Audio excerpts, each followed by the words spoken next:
Okay, నమస్తే అండి YouTube మిత్రులందరికీ. ఇక్కడ నల్గొండ జిల్లా 2 సీజన్లు అయిపోయింది నాటేషన్ మిషన్. ఇక్కడ ఏరియాలో కొంచెం ఏంటంటే రాళ్ళు బాగుంటాయి నర్సరీ పోయడానికి. మా లాస్ట్ ఇయర్ కొంచెం కవర్ మీద పోసిన దానికంటే ట్రే పద్ధతిలో బాగా వచ్చింది. అన్న సొంత చేస్తే పాటు బయట కూడా 25 ఎకరాలు రెండు కూడా జరిపిండు. మొత్తం మీద ఏంటంటే దంటు కూడా మనసులో వేసిన దానికంటే దంటు బాగా వచ్చింది, చాలా బాగున్నది వరి. ఇప్పుడు మీరు ఒకసారి అన్న మాటల్లోనే చెప్పనా ఎట్లా ఉంది మిషన్ తో నాటేసినది? మిషన్ తో నాటేషన్ మంచిగా సక్సెస్ఫుల్ గా ఉన్నది. మా రైతు కూడా మంచిగా ఆనందంగా ఉన్నాడు. మిషన్ తో వేసింది మంచి టయానికి పడ్డది. రైతు అది మన కూలి వాళ్ళతో నాటేసే వాళ్ళతో పని లేకుండా మిషన్ తో టైం టు టైం మనం ఈ టైంకి వేస్తామంటే ఆ టైంకు నాటేస్తున్నాం. ఎందుకు మిషన్ తీసుకోవాలని ఎందుకు అనిపించింది అన్న మీకు? రాను రాను కూలీల కొరత ఎక్కువ అయిపోతుంది, కొత్త వాళ్ళు నేర్చుకునేటోళ్ళు లేరు. ఈ పాత కూలీలతో ఎప్పుడు ఇంకా ఉంటే ఒక 10-20 మంది తగ్గుతున్నారు ప్రతిసారి, కానీ పెరిగే వాళ్ళు లేరు. కొత్తగా నేర్చుకునేటోళ్ళు నేర్చుకోవట్లేదు. అందుకని చెప్పేసి ఫ్యూచర్ అంతా ఇప్పుడు ఎట్లయితే హార్వెస్టర్లు ఇవన్నీ వచ్చినాయో ఫ్యూచర్ అంతా కూడా నాటు మిషన్ అయిద్దనే ఉద్దేశంతోనే అసలు మిషన్ ఎట్లా ఉంటుందో చూద్దామని కూడా తీసుకున్నాను.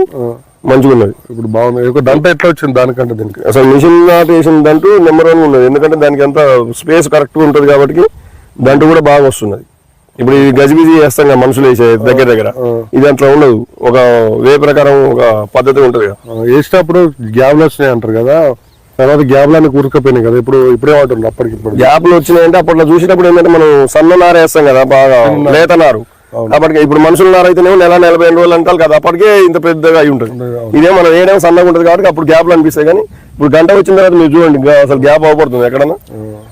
టైం వచ్చిందంటే ఖచ్చితంగా ఎన్ని బస్తాలు ఎక్కువ అయితే అందరూ మనుషులు మాక్సిమం దానికి దీనికి ఒక తక్కువ 2-3 బస్తాలనే తేడా వస్తుంది.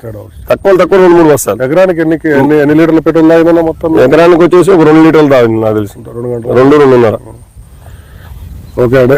రాబోయే కాలానికి ఇప్పుడు ఎక్కువ బయట రెండు నడిపించే వాళ్ళు కొన్నది ట్రాక్టర్లే కొనేవి కంటే కొత్త కొనే వాళ్ళకు ఇది జీవనోపాధి. ఇప్పుడు అన్ని వచ్చేసినాయి, ట్రాక్టర్లు ఉన్నాయి, హార్వెస్టర్లు ఉన్నాయి, వీటి డ్రోన్లతో సహా అన్ని ఉన్నాయి. కానీ నాటు మిషన్లు లేవు. ఇట్లాంటిది తీసుకుంటేనే ఫ్యూచర్ వస్తుంది. ఎన్ని వేలు సంపాదించవచ్చు రోజుకి వచ్చేసి దగ్గర తక్కువ 3 నుంచి 4 ఎకరాలు వేయచ్చు. 4 ఎకరాలు 10,000 అయినా ఇన్కమ్ ఉంటుంది. ఎవరైనా ఇట్లా నిరుద్యోగులు కానీ ఇట్లాంటి వాళ్ళు కూడా తీసుకొని సెట్ అయ్యింటే ఒక ఏరియాలో చూస్తే ఒక నెల 15 రోజుల్లో మనం కంప్లీట్ చేయొచ్చు. మిషన్ మిషన్ తెచ్చినా వెళ్ళదీయచ్చు. ఒక 2 సీజన్లో వెళ్ళిపోతుంటాం. ఒకసారి చూసారంటే చూసి మీకు కొన్నదే కొనకుండా కొత్త వాళ్ళు నిరుద్యోగులు ఎవరైనా యువత ఈ బిజినెస్ సైడ్ రావాలన్నప్పుడు కొన్నదే కొత్తకుండా ఇలాంటివి ఉంటే కేవలం 3 లక్షలు పెట్టి ఇన్వెస్ట్మెంట్ చేస్తే రోజుకు 4 ఎకరాలు వేసుకున్నా 4 16,000 వచ్చినా 45,000 ఖర్చులో అయినా 10,000 మిగిలిన నెల రోజులలో అది అయిపోతుంది. ఈ 10,000 అనేది పెద్ద హార్వెస్టర్లో కూడా లేవండి, అది కాంపిటీషన్లో. ఒకసారి వచ్చి మీరు ఒకసారి ఎన్నలాంటి దగ్గర వచ్చి మా దగ్గరికి వస్తే చూపించి నమ్మిన తర్వాతనే మిషన్ తీసుకోండి. ఎందుకంటే రాబోయే కాలానికి పనిచేసే వాళ్ళు ఎవరు ఉండరండి అన్న చెప్పినట్టు. కూలి వాళ్ళు ఎవరు దొరకరు, ఇంకా టైట్ అయిపోతుంది. ఇప్పుడే వచ్చి మనం తీసుకుంటే ఏంటంటే ప్రతి సీజన్కి చాలా మంది ఏంటంటే నెక్స్ట్ సీజన్ తీసుకుంటే అవతల సీజన్ మీకు 10 ఎకరాలు ఉన్నదంటే 60-70 మళ్ళీ వస్తుంటారు. మళ్ళీ మిషన్ తీసుకోవాలంటే మళ్ళీ కొత్త ప్రశ్నలు అయితే ఉంటాయి. మీరు ఒకసారి రండి, వస్తే మేము ఇప్పుడు ఒక 3 సీజన్లు పెట్టి కూలీలు పెట్టి డబ్బు పెడితే మిషన్ వస్తుంది. తర్వాత 2 సీజన్ల తర్వాత మళ్ళీ మీకు ఒక మాట 10 ఎకరాలు ఉండాలంటే మాట 5-6 వేలు 2-3 వేలతో మీకు మిషన్ అప్ అనేది మీ నాట అనేది అయిపోతుంది. 10 ఎకరాలు 60 ఇయర్ 60-70 వేలు ఎక్కడ, ఒక 2-3 వేల ఖర్చుతో ఎక్కువ ఆలోచించి సరే నిర్ణయం తీసుకున్నాం. ఓకే, థ్యాంక్ యూ అన్న. Thank you.